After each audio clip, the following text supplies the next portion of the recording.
My name's Lee Brotherston, and this is my talk, Corporation in the Middle. By trade, I'm a security person. I'm a consultant at Leviathan Security, and in the evening, I upset my ISP by doing things like this. This talk is really spawned from me noticing a quite minor piece of man in the middle going on my account by my ISP, and then I dug further and further and kept finding more and more data and digging more until the point that it grew into talk. So that's kind of where this came from. If you don't have the same ISP as me, that doesn't really matter because a lot of this is generic. If you think you've been man in the middle by your ISP, by an employer, if you are under attack from some government, a lot of the principles remain the same. Although I wouldn't take this as the complete way to protect yourself against a state-sponsored attack by any means. Some of the techniques described in this are the same or very similar to those described in FinFly, and some of the ones that Snowden uncovered, some of the signals intelligence agencies using. Again, I'm sure they're using something more advanced as well, but just for context and why it might be relevant. And one disclaimer, in case you didn't notice, I'm British, so I will repeatedly say router, not router, just so you can mentally translate that for yourselves. So, why is man in the middle interesting versus everything else? If anyone's done application testing, penetration testing, or anything of that ilk, you'll know that you have a target. You have a specified IP address, you have a specified application and version, you have a specific hardware platform or something that you're going after. You focus in on that, look for weaknesses, and attempt to work out what it's doing. With man-in-the-middle attacks, you don't quite have the same thing because you're passing data in and out of a system or through a system, and you don't know what that system is or even where it is. So all you can do is look at what changes in the data or facets of the data as it's coming in and out of the system and try to infer things from that. So nearly everything that takes place in here is based on my home connection behind my ISP to a VPS I have elsewhere on the internet, and then looking at what's happened in the data in between the two. So I went specifically looking for man-in-the-middle attacks, but most people aren't. That's not how people spend their day on their connections. There are three main ways that people notice an attack when they're not specifically looking for it. Number one, you've probably all seen 1,000 times. It's some application has cryptography in it, and signatures break, the overall cryptography breaks by virtue of something changing in the middle. Is what it's designed to do. This example is Google being visited by IP address instead of by name. The host name doesn't match the SSL cert, and it immediately notifies you that there's something going on in the middle. The next is a variation on that theme. It's not deliberately letting you know, but something has changed, payload arriving at an application, and it doesn't know how to process it. In this case, it's just failing, not particularly gracefully, but it can still be a sign that something's happening in the middle, modifying connections and causing problems. The third one is the Spidey sense, or the Rogers injected a great big banner at the top of my web page. Anyone who is a customer of Rogers has probably seen this before, and I should be clear, this isn't me having a dig at Rogers, this is just the data I have access to because they're my ISP. This happens on a lot of others too. Oh, and I do have more bandwidth now, contrary to that warning at the top. So this happens when someone hits 75% of their bandwidth allocation. A pretty normal thing, and it's just to drive business. It's to reduce support calls about people wondering why they're getting extra billing, and it's to upsell to bigger lines. So that's sort of the motivation behind it. But there are two observations in this that trouble me straight off the bat before I even looked at anything technical. Look at the URL. That one still says sector.ca. I haven't been redirected to something else. It hasn't been messed with. It just went through and was presented as part of the page. The second thing is that it's not just an intercepted page. It's a portion of the page, and the original content still loads below. These are really important points that we'll come back to in a minute. So, when I first saw this, my reaction overall was something like this. And then I sat down for a little while, and I kind of got over that and moved on to the second stage in man-in-the-middle grief. I wanted to know how, what, where, why, all the usual questions. My inference was probably that it was something simple. They were rewriting DNS, They were hijacking DNS and giving false responses. They were using something like a captive portal, a transparent proxy, or something like that in the way. But there's only one way to answer a question like that. Capture all the packets. So we turn to packet sniffing, as we often do. Anyone that's looking to do this, I would really recommend that you don't sit on your local host and just spin up Wireshark. There's a lot more information to be had if you can get a lot closer to the source of the packets. So what I did, got an ether tap, I put it between my little consumer device and my personal edge device, put the rubbishy consumer device into bridging mode. That way, the ether tap sits outside of NAT, firewalls, Wi-Fi networks, all the different things that can mess with the packets. It's as close as raw as I'm going to get because I do not have anything to sniff DocSys or anything like that. At which point, we can just fire up TCP dump or T-Shark or whatever you like. Personally, I'd avoid Wireshark. It's a great tool, but not for live sniffing. It's much better for the post-mortem analysis. If you use something like TCP dump or Wireshark, you can spin up multiple processes because an ether tap has two cables, one for incoming and one for outgoing. This gives you all performance gains, so you can run it on terrible hardware like I did. You can run a process on each core, you can have two buffers for in and out, and you can write two files to two disks, making the use of your leftover rubbishy equipment that you've got in the basement. Also, writing to two files gives you some really useful data because you have a file for in and a file for out, and you no longer have to rely on IP address or MAC address to determine the direction that data is flowing. You have an in file and an out file. Often this isn't important, but man in the middle often involves spoofed packets, so knowing the direction that everything is going is really important. The other thing we need to remember is that we have two states in this scenario that I'm looking at. We have the state of things being injected into the header of the pages and other, which I'm going to deem nominally as clean. And the best thing about this is we can decide which state we're in. At the beginning of the month, I'm in clean state. Then I jack up my bandwidth usage, hit the limits, and I can force myself into the state where I know I'm going to be injected. This is really good because I have two known states that I can compare to each other. So, quick rundown of tools. You've probably seen a bunch of them, but it's really worth going over anyway. TCP dump is pretty much the staple in Unix command line packet dumping. Wireshark, as I mentioned, great for reading files in. It does an awful lot to do with reconstruction of packets, reconstruction of TCP streams, and all that sort of thing, decoding protocols.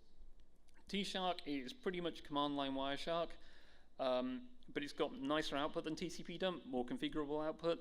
So it lends itself really nicely to grepping and awking and all that good stuff. MergeCap does what it says. It merges two PCAP files together, which is really useful when you're capturing in and out to two separate files to get that one file to analyze. TCP splice is the reverse. You give it time periods and it cuts and carves pieces out of PCAP files. I use this because I was doing multiple days at a time in packet capture, and you don't want to look at multiple days of packet capture. You want to look at 15 seconds or something in Wireshark. TCP trace is really good for doing analytical work. It can look at round trip times, window sizes, throughput, that sort of thing. So if you think that someone's tampering with bandwidth and that sort of thing, it's very useful. Cap TCP is another analytical tool, but it focuses more on drawing graphs. Something that actually I found really useful in the early stages of this, because when you're looking at a screen full of numbers, there's nothing like a graph to see a great big peak to go and look at. NTOP is not a security tool at all. It's just for doing auditing IP connections, but it's great because it gives you the top talkers on your network, the top destinations, the top protocols, and other useful information like that. PCAP diff is something that the EFF wrote, and you take two PCAP files, it diffs the two, dumps a load of output out, and you can see the difference and start doing comparisons. And TCP flow. TCP flow breaks into individual streams or connections. And Snort is a well-known open source IDS product, but it can take PCAPs as inputs. Plus, the rules can be user configurable. So if you're looking for a specific 2, 3, 4, 20 things, you can start throwing rules into Snort, reading the PCAPs, and making it generate the alerts for you, instead of having to manually grep a bunch of files. So, that all said, let's get on with sniffing some stuff. This is my attempt to save you from reading TCP dump output on a projector. This is what a proper HTTP connection should look like. The three-way handshake, the SYN, SYN-ACK, and ACK. Then a client HTTP request, the HTTP response header, and the beginning of the data, and then more data, more data, more data until the end of the connection. That's normal, and that's what we'd expect, and that's what I did see during the phase of not being intercepted. Next, I started sniffing. The client is my laptop, or sorry, the ether tap that was sniffing my laptop, and the server is a VPS I have out on the internet. Start a packet dump on the two, and then compare them with pcap diff. Having got that to narrow down the exact few packets I should be looking at, I then did manual checking in Wireshark or T-Shark or whatever I had to hand at the time. It starts normally, you have a SYN packet, just like you would expect, and a SYN-ACK, so that's looking good so far, and then the ACK. And that's great, so the TCP handshake's been established between the two, and nothing seems to have gone awry. So next I send an HTTP request, but the server doesn't see that. So my packet went somewhere, and I'm not quite sure where. Next, the server sees a reset push ACK, which closes the connection. So purely from the server's point of view, it sees that the TCP connection has been torn down. It thinks from me, because this packet has been spoofed to come from my IP address. It also has the correct sequence numbers and TCP flags. Notice that it's a reset packet, not a FIN packet. The important thing with this is that resets don't cause the server to produce any acknowledgement. So I, as a client, will not get any, okay, you close the connection packets from the server, which is obviously a giveaway, and there's something else for whatever's in the middle having to suppress. So I didn't send that.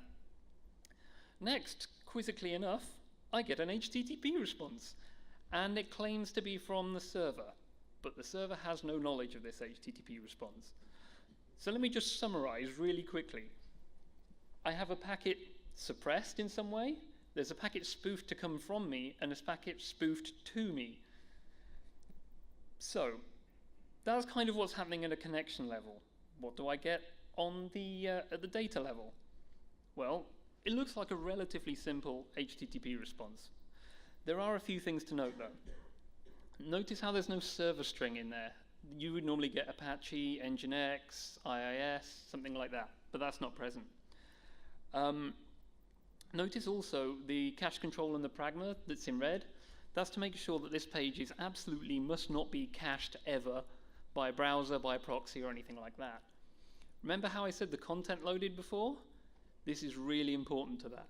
If that cache wasn't there, my browser would cache that banner as the SecTor page, and when it tries to reload the other content at the bottom, I would just get the banner over and over and over again. So they need to make sure it's not cached. Also, it's really handy that it doesn't end up in my temporary files. The other parts in red are the important bits too. As you'd expect, it's a bunch of JavaScript that's used to insert the banner at the top, and there's a no script that loads a frame to put the banner at the top for people that don't run JavaScript. Or that would be the case if the no script didn't 404, which is brilliant. The other thing to note here is it's pretty compact. There's nothing really extraneous in there. There's not a lot of white space or anything like that, and it all fits inside a single packet. Personally, I'm assuming that it fits inside a single packet because then whatever's in the middle doesn't have to cope with maintaining a full TCP session with me tracking session numbers and flags and all this sort of stuff. So that's kind of secondary. The banner, we kind of know what that is, and we could talk about how terrible the JavaScript is at some other point. One of the things that does interest me, though, is if it's legal. I'm not a lawyer, but this is from the Telecommunications Act, and to me it sounds like the CRTC doesn't love this. I could be misunderstanding, though. But anyway, let's get back to analysis. Let's look at packet headers. A lot of the packet header has to stay the same. If you mess with IP addresses when spoofing the packets, if you mess with sequence numbers, if you mess with the TCP flags, any of these things can cause a connection to go wrong. If midstream you start getting things with the wrong sequence number, they'll be ignored. If you get things with the wrong port numbers, they'll assume to be part of another stream, and if they're different IP addresses, then they're just something completely different. So you would think there isn't much analysis there, but there is. One thing I noticed is no matter what host I'm visiting on the internet, the spoof packets always have the same TTL. That's the the time to live. Therefore, I'm guessing that it has the same TTL at the start place and traces the same network path to get to me every time. Now, I thought I could detect this and use this as a method to detecting packets, spoofed packets. I could compare the SYNAC from the true server to the injected packet and look for the change in TTLs and say, great, this is injected packets. Unfortunately, there are these things called load balancers, which are kind of business-approved man-in-the-middle devices. And they do the same things. Because they warm start TCP connections, they often do very similar stuff.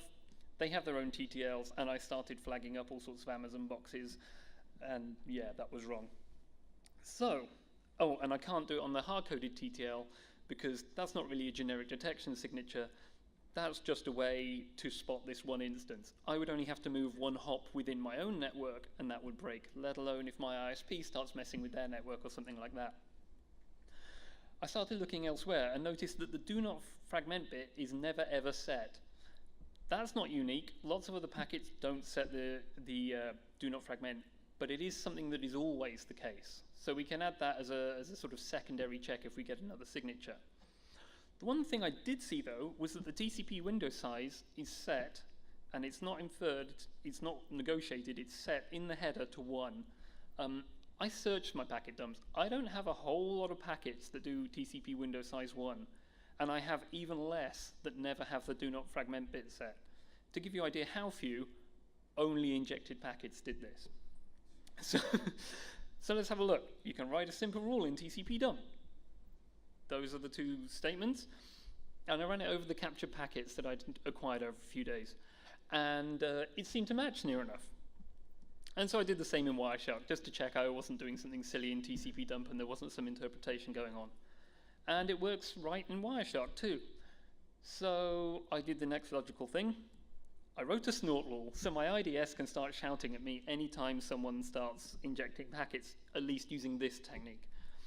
I ran it over my packet dumps at home. It's approximately 30 million packets. It had 100% success rate and no false positives. I'm not saying it's perfect, but I'm willing to live with those ratios. I will give the disclaimer, though, that if you're fearful of a signals intelligence agency, malicious government, or someone else looking at you, you probably don't want to rely on this as your method of packet injection. You probably want something a little more robust. But, so I moved to fun with firewalls. And I'm not referring to putting those filters into firewalls just to straight up block injected packets, although that might be fun.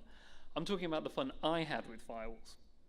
So, the first thing I did was sit on my server and block SYNAC packets. By blocking SYNAC packets, I can see if my SYN is enough to trigger packet injection back. Nothing happened. So, my inference here is that the whatever device is injecting packets is tracking my session more closely than looking for that outbound SYN. It's actually looking to make sure there's a negotiation. And that holds true. Sorry. If you undo the firewall rule and allow the SYNAC to the server so that the server, allow the server to send the SYNAC back, then the connection completes. So we know that they're following the TCP handshake. It's not just the SYN packet. I tried blocking the reset push ACK to the server so that its connection didn't get reset at its end, so it would carry on with the transaction with me. And the server does carry on. And in fact, it races the system for responses. And the winner is whoever gets the packet to me first. The downside is, we know that this box is in between me and the server, so it's closer, it has less hops, and it's presumably within my ISP's network. So guess who's going to win the race? So we've kind of negotiated, kind of understand now exactly how the interception works at an IP packet layer. We know that the TCP state is being tracked, but there's more. We've got to go back and look at how the injection works. Remember that the rendered page loaded under the banner at the top? That's important because that means that whatever system it is knows to inject and then not inject a page. It has to have a concept of knowing that I have visited that page and got the banner, and I have visited again, and I should be presented the real page. So it has a state in that sense. Also, I observed that it only injects on certain things. Apps on my laptop that talk back to home using HTTP but were not web browsing, so say they fetch a file over XML, fetch an XML file over HTTP, did not get injected. If you looked on that page, all the images loaded, so it didn't inject images. That means it has a concept of knowing an injectable file or URL versus a non-injectable one. That means that the device has deeper than IP header knowledge. We're now getting towards payload knowledge. Let's just revisit this slide again, especially as I spent so long putting it together. The request, the reset happens after the HTTP request is known. So they know what URL I'm requesting. Remember, that's not just the host name, that's the full URL with the file. However, that's actually not enough, because if any of you use web apps, you'll know that the extension on the end, so you have example.com/something.jpg, that doesn't mean it has to be a JPEG. You can have PHP files that return images. The file extension does not determine how your browser handles a file. It's not like a file on your desktop where it has a file association. What does that is the MIME type or the content type from the header. The interesting thing is that the MIME type and content type occur here after they've already decided to inject the packet. So, they've made a decision to inject a packet based on the URL. So they know that that URL can be injected, but they have not waited to see what the content type comes back. That means they have prior knowledge of that content type. And having prior knowledge of the content type pushes us that little bit further into this isn't just IP packets, we're getting into payload data. Just to show you, this is a normal header. See the content type OK to inject bit there? If that was image JPEG or something, it wouldn't be touched. So they already know the content type to the URL I was visiting in advance. Now this starts to ring bells off in my mind because I saw things earlier on that I'd sort of discounted. Some pages, for example Google, got injected straight away. The banner went there the first time I visited it. Some of them didn't. Some of them I went to and then revisited and it came up on the second try. And so I tried this out. I went to pages that I have been going to regularly and they inject first try. I went to pages, but common pages, that I hadn't been to in quite some time and they were injected on the second try. Now I made sure it was a common page so it wasn't something like it hasn't been indexed by some crawler or something. So like Cisco.com. Pretty sure most companies will have heard of that. It's not going to be missed by a robot. So, that leads me to something else. More tests. I wanted to discover this semi-passively because I didn't want to go probing my ISP network. I didn't want to do something illegal. I didn't want to go prodding their boxes. And like I said, half the fun of the man in the middle stuff is observing the changes. But I did want to understand what they were doing and how and where and all that sort of stuff. So I set up a web server on my VPS and I decided to pre-cache, if I could, the URLs. So during my state of clean connection and not injected connection, I put a rewrite on a web server that goes to a PHP file. All that does is says, whatever URL I visit on this server goes to this PHP file.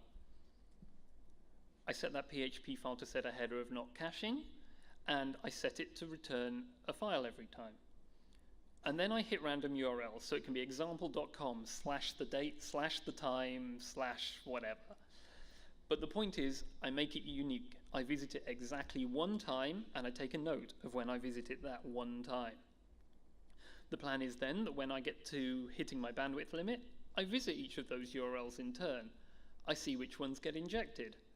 Maths can then tell me how long they're holding this cache of URL to injectability list, and I can know how long they've essentially got my browser history. But I didn't want to leave it just at that, because I don't want the excuse that, hey, we use a crawler, it's just indexed, we pulled it from Google or whatever. So I did the same again, but I put an htaccess file on so only my IP address can access this. And I didn't put any DNS entry. I put a static entry in etc. hosts. This way, the only way to notice that is to be watching my connection. The spoiler is it's sniffed, by the way, just in case you didn't get that right. So I waited for my results, and I got nothing. This is my document. It's not complicated. I don't think it could get misinterpreted for anything. Yeah, I didn't really know what happened. And then I tried something. I did that, and suddenly the next month when I tried it, it did get intercepted. Just to drive home this point I keep making, it's not just IP headers, it's not just HTTP headers, that's document content. That means they're making decisions based on document content that's sniffed off the network. They've associated that with a URL. That URL is associated with my IP address because I'm pretty sure they'd be injecting on Cisco.com and other big sites if it was a generic sites our customers have been to. So they have quite a bit of information on me. Would anyone like to take a stab at a guess at how long they retain that information for? So bearing in mind, this is not to give you important alerts. This is, you've gone over your bandwidth, would you like to buy more? I would think, I don't know, I visit most sites, I hit more than 2 pages on them in an hour, maybe a day. Try 30 days retention, which is pretty ridiculous. And when you consider the size of the subscriber base, I hate to think how much data that is aggregated. So, I'll come back to this. I wanted to get back to mapping the network because I like being a pain. So, I didn't want to send any direct probes. Again, don't want to be breaking laws, probing networks, doing anything like that. I just want to monitor the traffic or differences in traffic between 2 endpoints I own. So what do I use? The tool of choice, traceroute-ish. So for a really quick recap, because I'm sure you all know how it works, but traceroute. Send a packet with a TTL of 1. It expires at the first hop. You get an expiry. Send a packet with a TTL of 2. It goes down to 1 on the next hop. You get an expiry, etc., etc.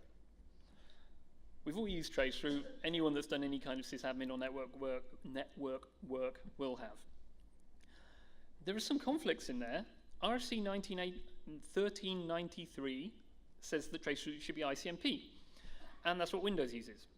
Linux uses UDP by default, and there are a bunch of other traceroutes out there. But really, all you need to remember is that traceroute is TTLs. The rest of it is kind of secondary. And the TTL is just an 8-bit field in an IP header, not in a TCP header or a UDP header in the IP header. That means you can have anything in there as long as it's IP encapsulated. You can traceroute on IPsec, GRE tunnels, TCP, whatever. So, bearing that in mind, we picked TCP traceroute. Why? Because HTTP uses TCP, and if I traceroute on UDP, ICMP, and TCP traceroute on any random port, I get the same route. If I traceroute on 80, I get a different route. So, do you remember a few years ago when there were those rumors about the signals intelligence secret room in a certain ISP? It made me think of that anyway. So, I am pretty certain I've accounted for what ISPs often use to dissuade users from complaining about traceroutes and things, the whole, oh, well, you know, dynamic routing, blah, blah, blah. The route on the left was consistent. It was consistent on every type of way of taking traceroute I could find. The one on the right was consistent, 4 weeks using TCP traceroute. I'm pretty sure that's not routing fluctuations. These timeouts happen every single time. That's not just a shonky connection. And we can use that. And I will produce for you the world's cheapest port scanner. You do a TCP traceroute for just those 2 hops on every single port and write it to a log. Then you grep for stars. It's very simple. But it does tell you what they're intercepting and what they're not intercepting, at least what they're intercepting and not intercepting using that technique. To be fair, I then actually had to go and trace through anything with stars because it flagged up 4 or 5 ports.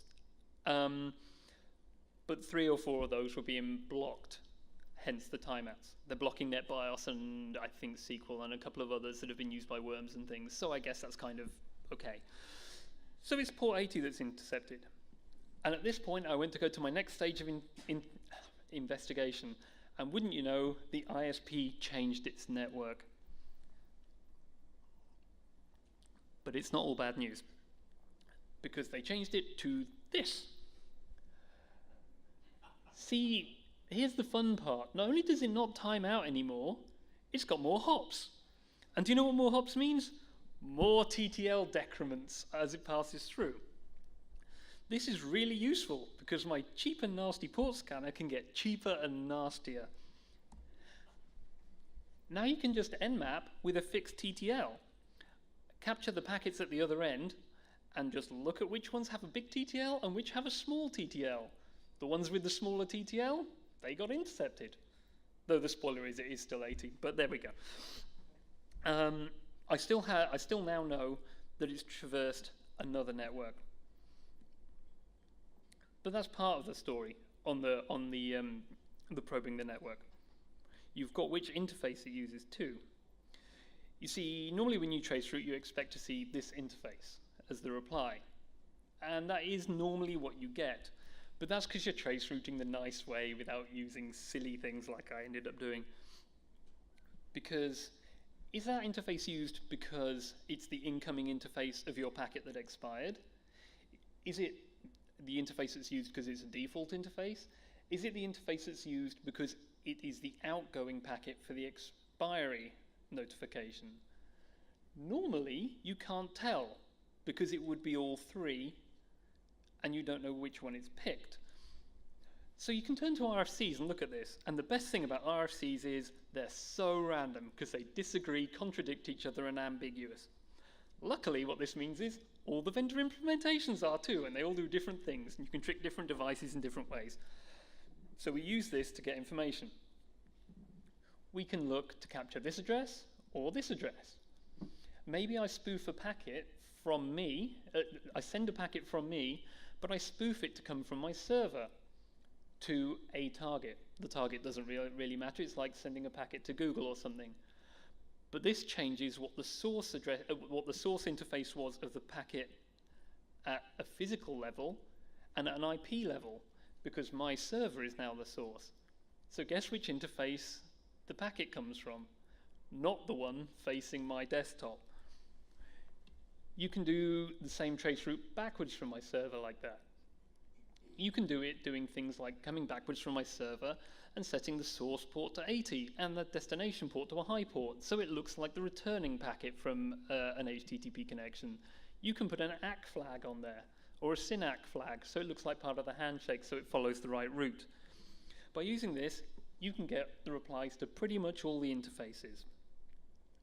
If you want to try this at home, you can do something like this. Scapy is a packet crafting library for Python. It lets you just spoof arbitrary packets. This is a one-line command that will spoof packets for a 30-hop trace route. See the TTL 130? That does TTLs from 1 through to 30.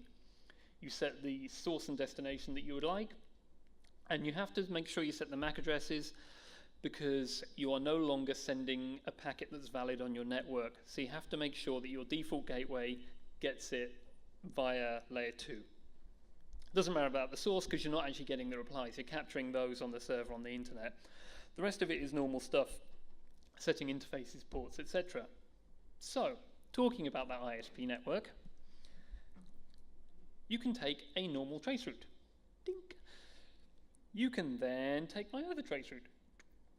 And then you can apply everything I was just saying about trace routes, spoof trace routes, and acquire all those IP addresses for the routers, because really you're treating them as 2 interface devices at this point, and you can map out the whole network. And I have done, but I've not got it here because the IP addresses on this are just a cluttered mess of horrible. But the point is you can map the network out. But that's not really the whole picture, because wouldn't you really want to know where packet injection's happening, not just look at the routers? So one thing I carefully omitted earlier was in those scripts, they make a little tiny slip up and state the IP addresses of the server both inside and outside in the JavaScript.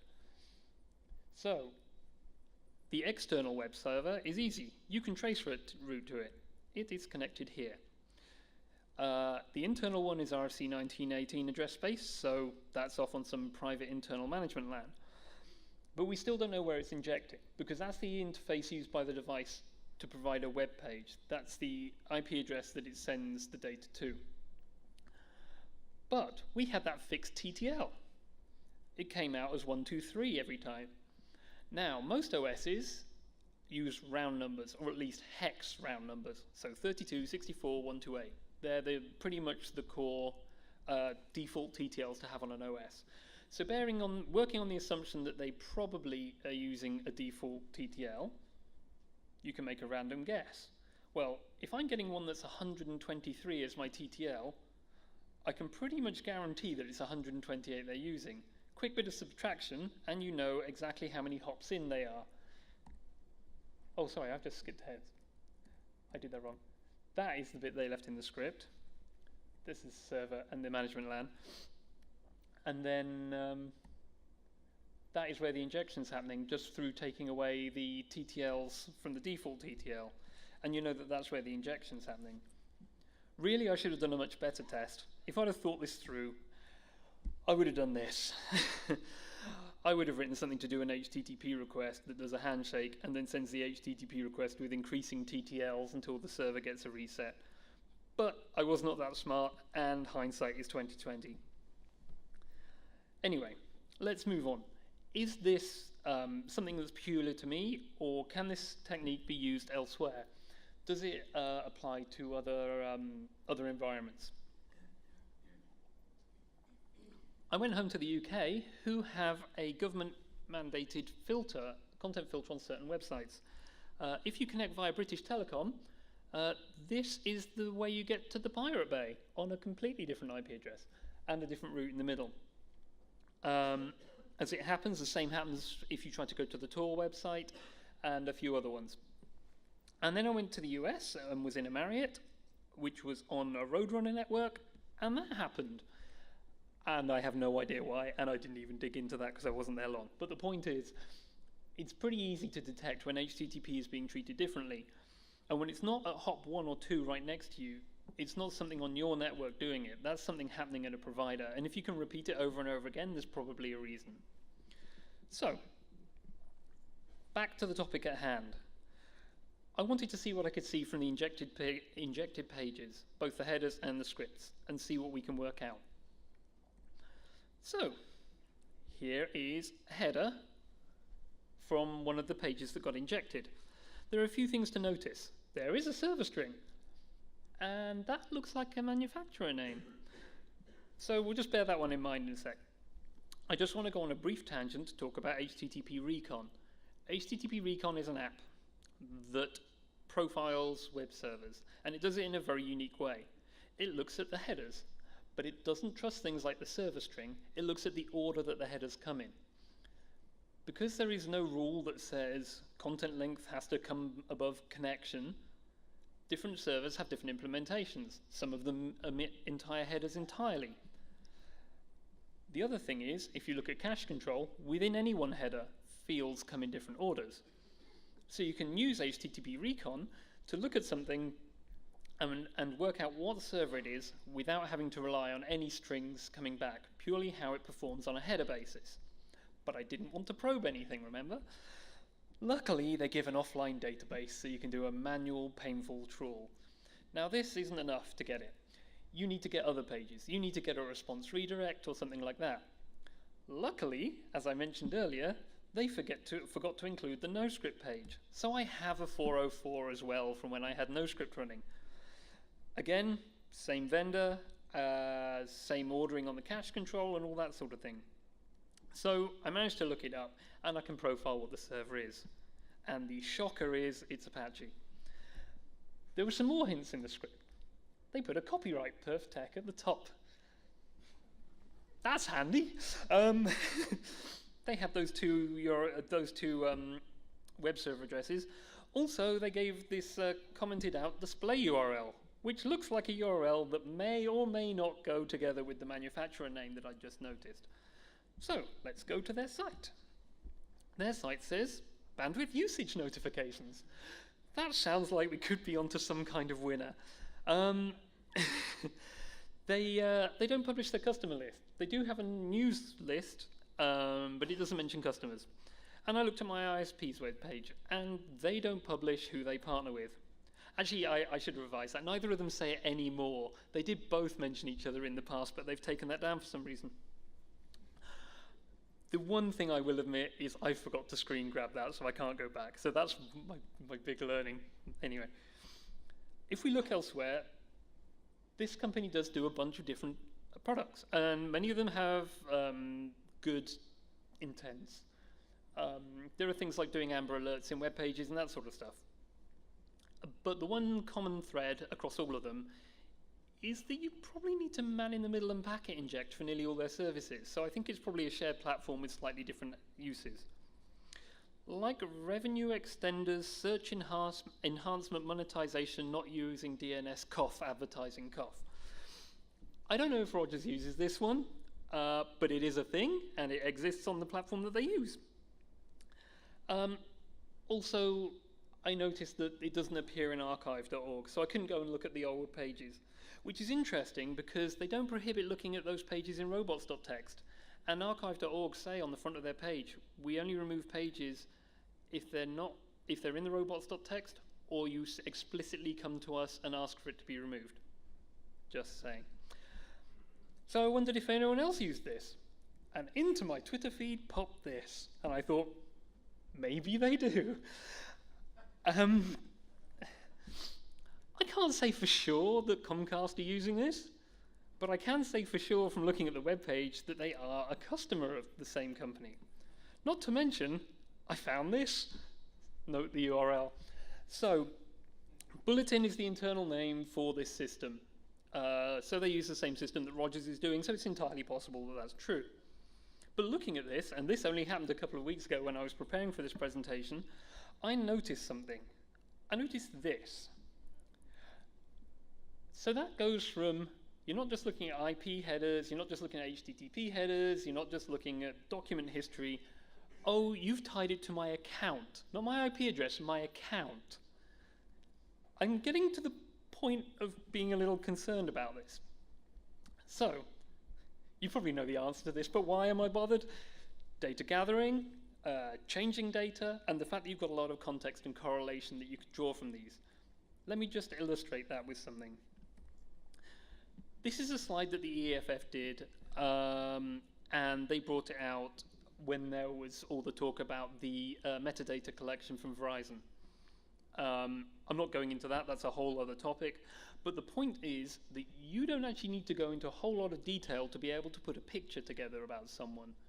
And if you've got a rolling 30-day history on someone of that type, you can probably put quite a lot together. Now, this is about cell phones. So granted, this does not pertain directly to this. But bearing in mind what this says, let's take a quick look at an HTTP header. You have got, between that GET request and the host, the entire URL of what I'm visiting. In the user agent, you have both my OS and the browser I'm using, and the version that I'm using. The accept language will tell you what language I'm speaking. Cookies, we'll come back to cookies, and if modified since is meant for cache control, but what that tells someone sniffing is the last date that I went to a page, because my browser is asking if the page has changed since then, so I know whether to load a new copy or use the cached copy. Going back to cookies. Cookies are actually incredibly useful for tracking someone because the combination of cookies that you have is pretty unique. And there were documents that came out in light of the Snowden stuff that were saying about how different signals intelligence agencies around the world were quite interested in cookies because advertising networks push so hard to get cookies on your machine unique cookies that track you, that through cookies alone, you can quite accurately track an individual. Tie this with the other info, and you get quite a good picture of what's going on. So it brings me to another question. What could possibly go wrong? Especially two arbitrary things together going wrong, see? Because it's just messaging, right? It's just a banner. Well, think of it this way. What if my ISP was malicious for some reason? What if they were coerced by a third party? Or just a rogue member of staff? They could misuse this platform. Think about when you go to HTTPS sites. Okay, this room may be the exception to the rule. Think about when everyone else goes to HTTPS sites. Who types https:// or who goes to the HTTP one and lets it bounce you to the HTTPS one? Has anyone seen Moxie's SSL strip? It does. It takes advantage of exactly this. SSL strip. You go to the HTTP site, it changes all the links to HTTP, so it never bounces you to HTTPS. So consider for a second that there's someone malicious on this box. What if they took control of the management console and instead of injecting ads, were injecting malware or JavaScript exploits or the sort of thing that you hear about oppressive regimes doing, where they put up fake Adobe Acrobat updates and drop malware on a box or something like that, and actually start to build up a botnet or own people in the traditional way? Well, it's not like, management boxes are left kicking around the internet, is it? They don't do that much. So Rogers didn't do this. I've got to be fair to them on that. And this isn't representative. There are actually more than that. But my GeoIP database put multiple people in the same place. This is actually 40 nodes, about a 50-50 split between injection nodes and management nodes. And it's ridiculously simple to find all these. Anyone heard of Shodan? Right, okay. Shodan, server, perftech. Because they set their own string in the web server, so you can search for it pretty easily. They are in North America, they are in Europe, they are in Asia. So they're around the world, and they tend to be inside ISP networks. And just for the sake of being fair, I'm talking about Rogers. I found them on Bell and Shaw networks looking at this way too. So, there you go. That's what I was just saying. We've got the Shodan query, not exactly complex. Notice you've got 200 HTTP OKs and some 404s. 404s are injectors. The one with the not exactly hiding it title of Bulletin System Console are the management consoles. It's pretty easy for anyone to go and enumerate those and start looking. So, having done this, what did I learn? Well, I learned stuff. I learned that I make a bunch of mistakes, but mistakes are how we learn. And so here are some things I learned. I learned that contrary to my previous misconceptions, the United States Patent and Trademark Office is awesome. It is awesome because companies like to sue each other over intellectual property rights. Because they like to sue each other over intellectual property rights, they like to patent everything. And who else likes patents? Google Patent Search likes patents. So, let's go back and see if we can work out what the device is without poking anything. Okay, oh good, there's a hint on the website. That could be useful. So you can go and do a search, and Google Patent Search is fantastic. It would have saved me days of packet dumping my internet connection. Here's something that describes intercepting HTTP on the wire within an ISP.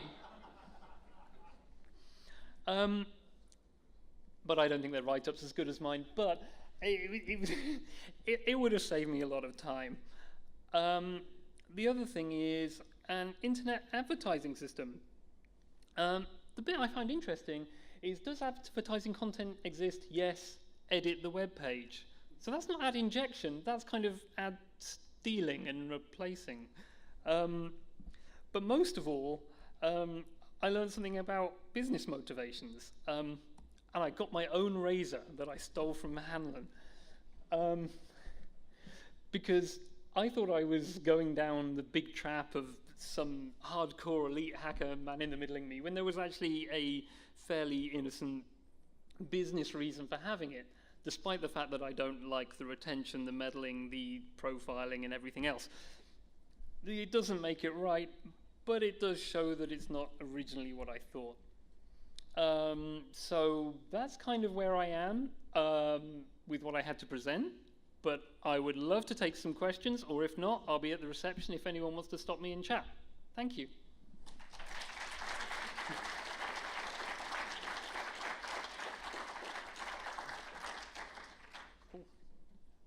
No questions? Awesome. Got away with it. Oh, sorry. There are. Hi. Hi. Is just any countermeasures or anything you protect yourself? The only thing I found so far. Sorry. The question was, were there any countermeasures to protect yourself?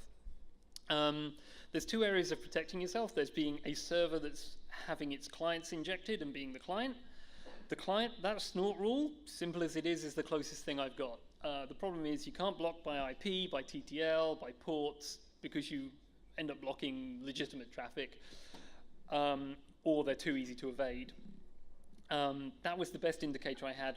Or, like everyone has been saying for the past few months, crypto, crypto, crypto, because if it's encrypted, you can't mess with it. From a server point of view, I don't think you can block, but you can definitely profile it. You can look for the resets coming abnormally. Not many people go three-way handshake, reset with no data. So it doesn't give you a definitive, but it's definitely something you could look for. That's as good an answer as I got, sorry. Anyone else? Oh, yeah? Did you see any sort of meddling when visiting HTTPS sites? No, I didn't. I specifically looked for that. I did see some on the cell phone network, which I didn't look at properly, though I'm going to caveat this really heavily. That was on a BlackBerry, and BlackBerries connect using the Bez service, so it by design has a man-in-the-middle connection, so I actually think that one was sort of innocent. Yes, sir. If you're susceptible to renegotiation? Yes. If your SSL server can be renegotiated, Yeah. Yeah. If I use a VPN, you have service. Sorry, what was that? VPN? Yeah, if I use a VPN, okay. Oh, yeah, if you use a VPN. Yeah. Make anonymous VPN and Yeah, you can use a VPN. A VPN would bypass this. The only thing I would say is that you're sort of moving the problem in a way, insofar as if you use a VPN, then there's nothing to say that your VPNs, that wherever your VPN is terminated, that its onward connections are not suffering a similar thing. This isn't a conclusive, the only way to do it. This is just an example of the one I saw. Yeah,